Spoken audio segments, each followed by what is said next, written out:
This month, for the CFAD Staff Bible Study, we continue to look at those in the Bible who gave of their resources to build the church.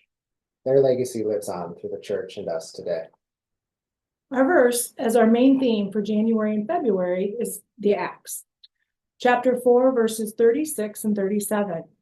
Thus Joseph, also named by the apostles Barnabas, which he is translated son of encouragement, a Levite and Cypriot by birth, sold a piece of property that he had owned, and then brought the money and put it at the feet of the apostles.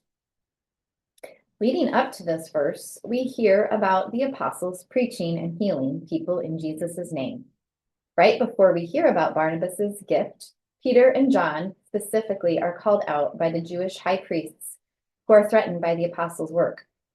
Peter tells them regarding Jesus, "There is no salvation through anyone else, nor is there any other name under heaven given to the human race by which we are to be saved." Finding no way to punish them because so many people are coming to believe in Jesus, Peter and John return to the growing Christian community. It notes in this chapter that the community of believers was of one heart and mind. Putting ourselves in that place, how awesome it would be to be there with this initial group on fire for Jesus. Because the community truly was one heart and mind, they truly took care of each other.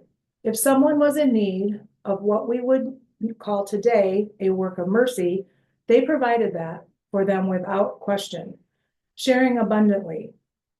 Reading it, you can feel the camaraderie, fellowship, and solidarity for Jesus and his work to build his kingdom on earth.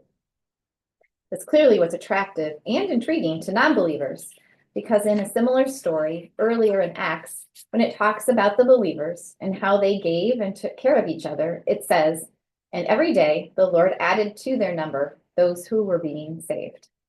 We note that we see that today in how we share with others to bring works of mercy to those in need.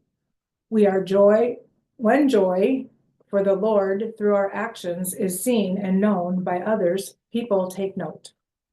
It's also a reference to Jesus' word of being good stewards of what God has given us, and how a person cannot be a servant to two masters. We either ultimately choose trust in God or trust in money. For Barnabas, he wasn't a slave of money, but rather used it for the good of the growing church, and his legacy lives on.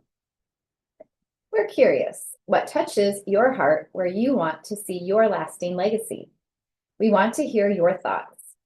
Go to this link and input your answer and to learn more on growing our church for the future, just like those in the New Testament did for the generations after them. Go to rcfad.org/planning-joyfully-questions.